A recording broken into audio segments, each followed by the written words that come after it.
or do you need to send me some pictures? I sent a picture yesterday. Ah, that's right. I remember getting it. Let me open that up. Student Haley 5. Got two attachments here. Which one do we want to look at? Whoops, that wasn't Oh, yesterday. Hold on a second. I can send it to you again if it didn't send. I think it's sent. I got it. I think I just have already opened it up and looked at it. Let's see, it was sent yesterday, right? Yeah. So October 17th. There it is. All right. Let me download this so I can rotate it. This unit is kind of confusing. Okay. Let's have a look. I've already done 1 through 3, but I haven't done 4.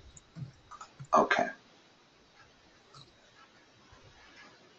Yeah, this is graphing inequalities. Mm-hmm. Partly what's confusing is the only answer you can give is a graph. Yeah. Although they are asking specific questions here. So you've done 1, 2, and 3. Yeah. You're happy with that? Okay. Mm-hmm. So we need to do 4. Well, one way to do 4 is just to plug in the numbers and see if both things are true. In other words, here, let me write. If I'm doing 4, I'm going to plug in 0 for x and 0 for y. Well, clearly 0 plus 0 is not greater than 2. So, no. Immediately. Okay. Okay. Now let's go to 5. Plug in 1 for x and 1 for y. What do you get? And do them one at a time. We didn't even have to do the second one on 4 because the first one proved that it wasn't true. But here, if I plug in 1, I get 2 minus 1. Is that less than 1? No. That's not true either. Now, the second part of that actually was true. In other words, had I only done the second part, then I would get 1 plus 1 is greater than or equal to 2, correct? Mm-hmm. So this one is true, but this one was false. Therefore, that solution is not part of the solution of the system. Okay. So you don't need to graph these and figure out where that point is. Because all you need... Sorry, my dog howling. I got a dog that doesn't bark, she howls. I never figure out exactly why she's howling. She just sometimes likes to howl. So on number 6, tell me the first step. So you do 2 plus 2. Is that less than 4? No. We're done. We know that it's not. If we were to do the second one, we would have 1 minus 2. That is less than 1 because it's negative 1. Mm-hmm. And we would also have x is 1 is greater than 0. So these two work, but the first one does not. Okay. And you have to have all three work for it to satisfy as a solution of the system. I'm a little puzzled why they would not give you any that would work on those middle 3, but let's keep going. I bet we find one that works. Give an ordered pair that is a solution of the system.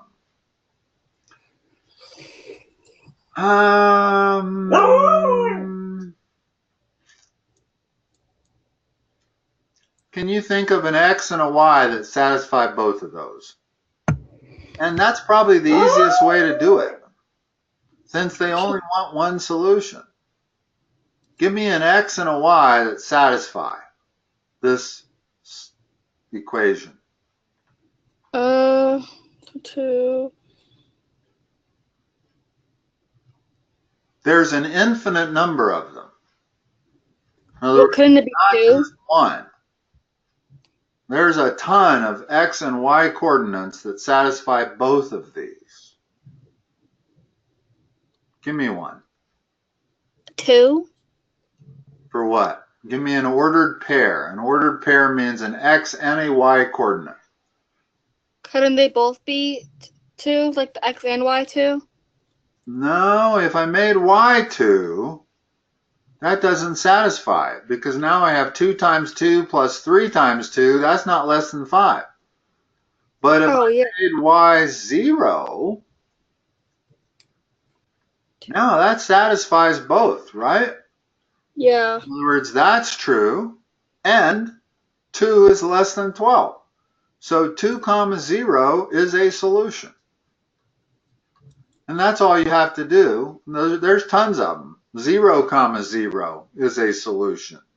Minus 1 comma minus 10 is a solution.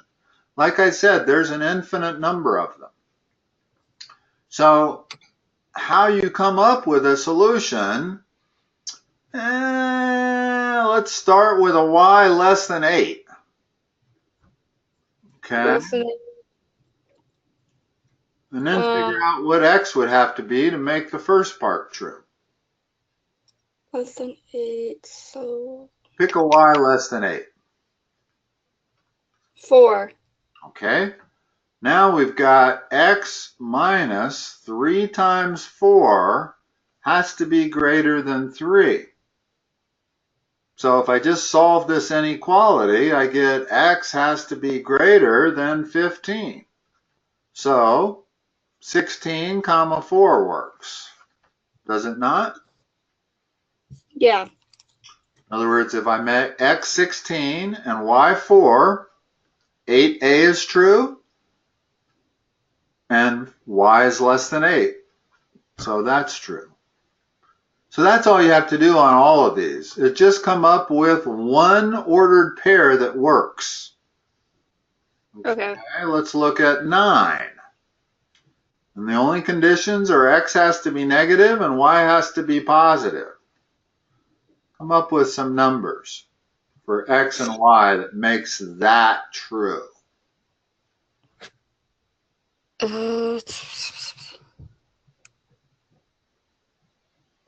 Uh, X has to be negative. Give me a negative number.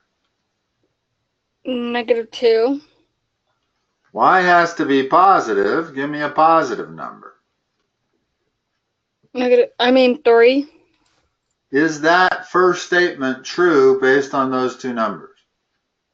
5 times -10. Is negative 10 less than or equal to positive 6? Yeah. Okay.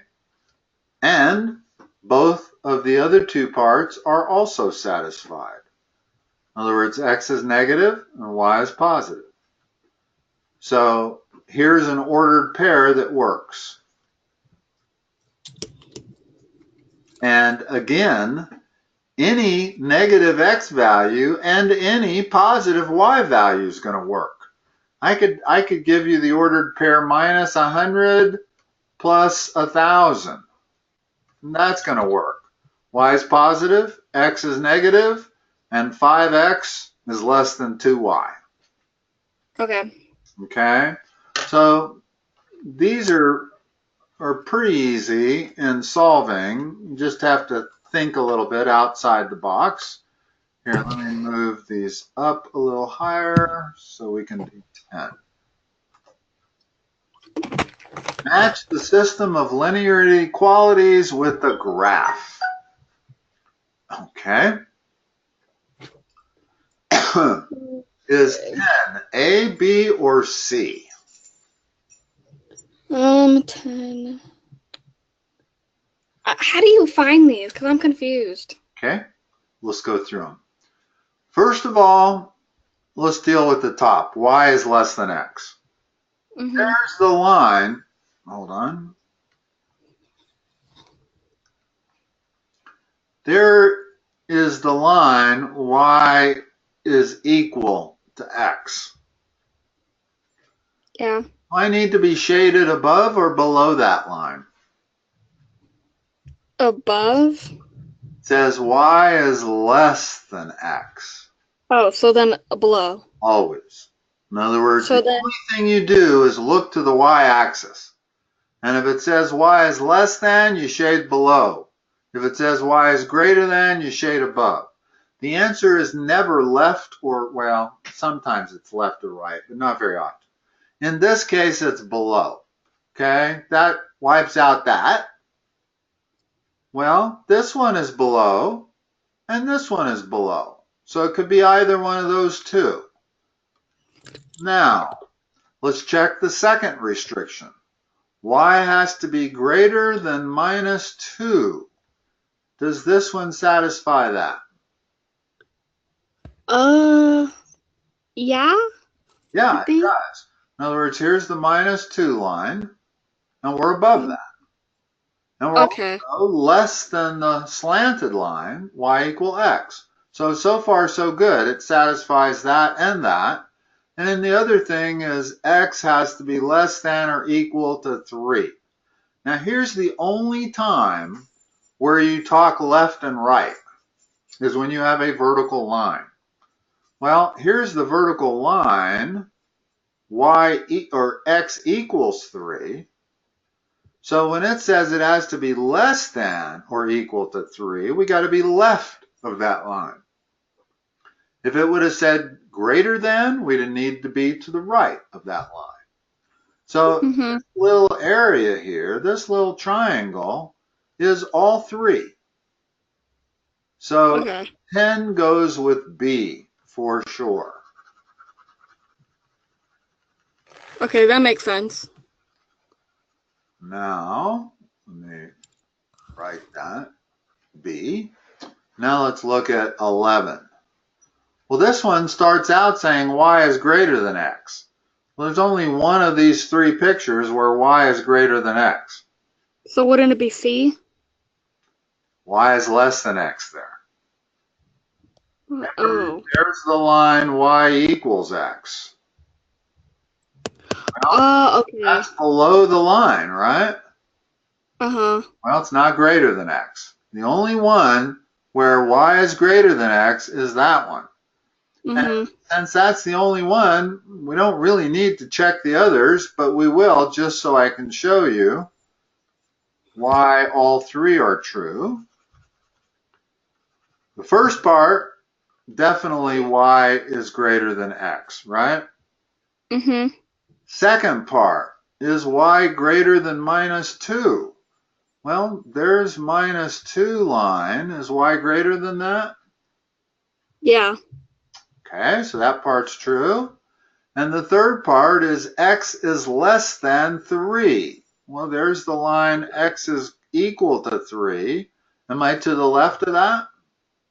Yeah. That's the area. Okay. So 11 goes with A. That means 12 goes with C. But let's make sure y is less than x.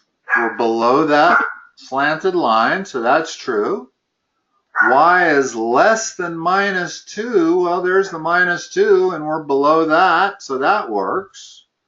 And x is less than or equal to 3. Well, there's the line x equal 3, so we're to the left of that. So 12 goes with C. Okay, that makes sense. Okay. Let me scroll down again to graph these. And the way you graph these is pretty much the same way you graph equations. Only instead of using solid lines, sometimes you use dotted lines. How do I graph that? Dotted You or would go solid line? solid. Dotted. Solid lines are reserved for when you have the equal sign under the greater than or less than. In other words, Okay. 14 would be 2 solid lines. 15 would be one dotted line and one solid line. 13 is two dotted lines. How do I graph x is greater than minus 4? Well, first figure out how to graph x equals minus 4. How do I graph that? You would go to -4 and then do a dotted line. And it's a vertical line. In other words, whenever you have x equals some number, it's a vertical line. Which side of that do I shade? To the left. What's that say? Oh, to the right. That's what you look for. Is we're looking now left or right. Most all the time you're going to have a y on the left, so you're always going to be looking up and down. But when you have a vertical line, there's no up and down, there's left and right. So I'm going to shade to the right. Okay. Now the other part says y is less than 2. How do I graph that? You would go to 2 on the y-axis. And that is also a horizontal line. And it's dotted also. Which side of that blue line do I shade? Left. Up or down? It's always the answer is going to be up or below. Up. Again, what's that say? Greater than? It says right? less than. Y is less than 2. So then it'd be bottom. I mean, go into the Below. bottom. Be below. So I'm going to shade this below. And I can't stress how important it is to always look vertically on these things. In other words, it's actually pretty rare where you have an X only. That's a vertical line. You just have to decide whether you're going to shade to the left of it or the right of it. But if the left side starts with a Y, then your answer is always going to be above or below. And the way to find out is where it crosses the y-axis. Find a point on the y-axis that's either greater or less than that. And so our area of common is this area right there. In other words, where I have red stripes and blue stripes, that's my common region. You lay down. Lay down.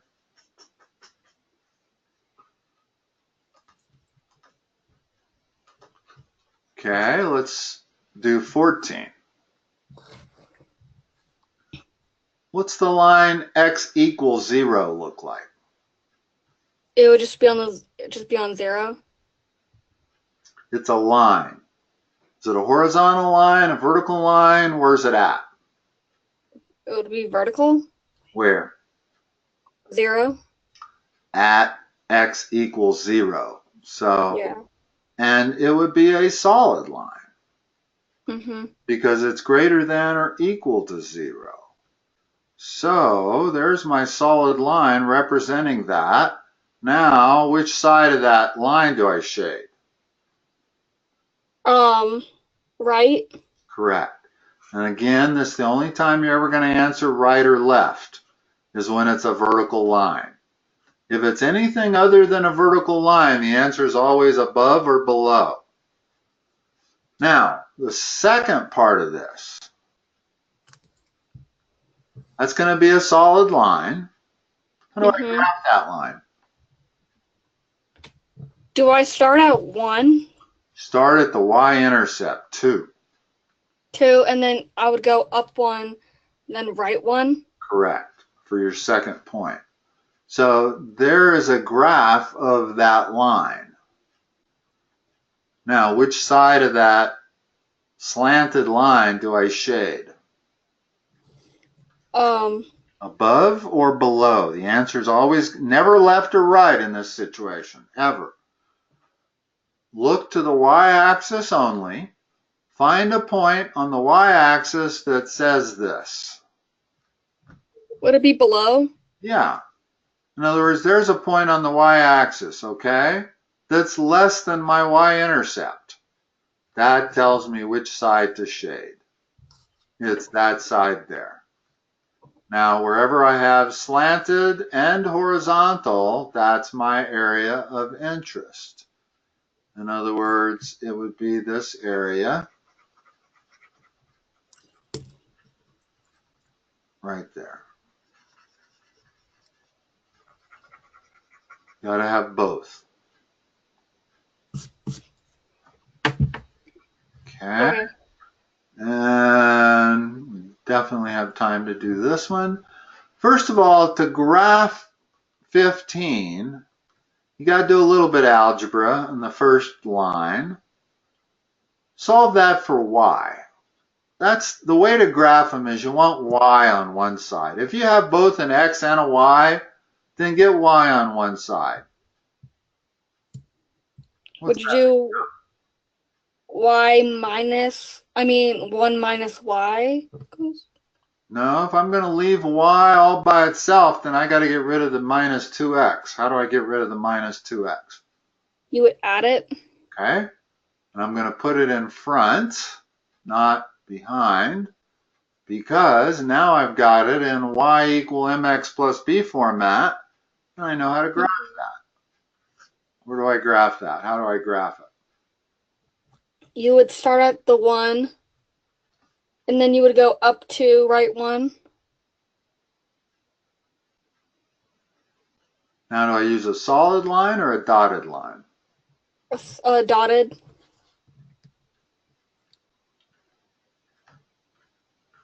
Now, is that above or below that line? Below. So all you have to do is right there. It says that y has to be less than that line. Well, if I go to the y-axis, I can pick any point I want on the y-axis, and every one of those is below that line. So that tells me which side to shade. I'm shading below. It's tempting to say I'm shading to the right, but that would be an incorrect expression.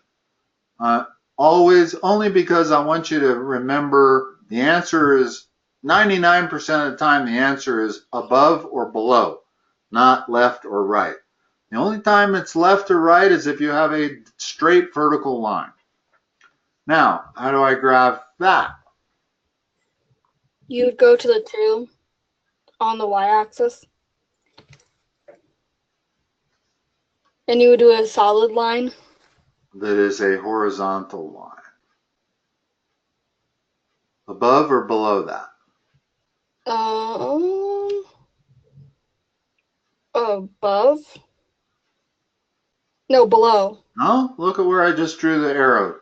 What's that say? Above? Yeah, that's what that means.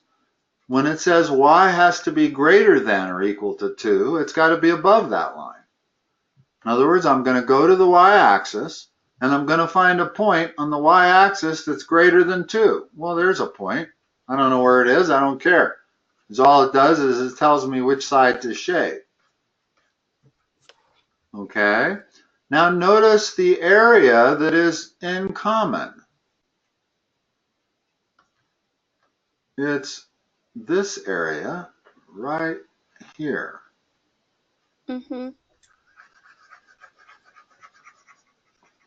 With a dotted yellow line, the slanted line is dotted, and the bottom of it is a solid line. So just to clarify, because you'll be asked this probably at some point, if I draw a point right there, is that part of the solution set?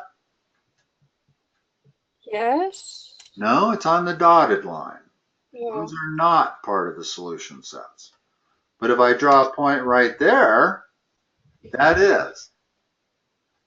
In other words, it's on the solid line. And of course, any point in here is, right?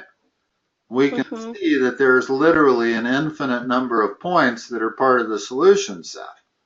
But the only question is when you're on the dotted line, are you part of the solution set? And the answer is no. Okay. If you're on a solid line, the answer is yes, but not a dotted line. Haley, I'm gonna go. It's 7. Sorry, we didn't get to 16 and 17. They look fun, but we'll have to do those later. Okay. Another time. I don't know. Let me just say one thing about 16 and 17. What's the master equation that governs these two problems? What's the what? What is it? Wait, what did you say? What's the master equation that governs distance, rate, and time problems? 16 and 17 is a distance, rate, and time problem. So you have to start out with this equation. And the way I remember that is dirt. Okay. I told one student dirt, and you know what he gave me? This. I was ashamed. In other words, if you're going to memorize a word, make sure you apply it right. In other words, it spells dirt if the equal sign was an I, but it never spells that. Okay. Okay? And obviously, T is equal to D over R, and R is equal to D over T. So you can do all kinds of algebraic manipulations of that master equation, but you don't need to, and you don't want to memorize the other ones. You just want to memorize one. And you can algebraically manipulate it when you need to. But if you remember dirt, you're never going to get the master equation wrong. Okay. Okay? And then using that, we'll solve both 16 and 17. Okay. Haley, I'm going to let you go. Okay. Thank you. You're welcome. Bye-bye. Bye.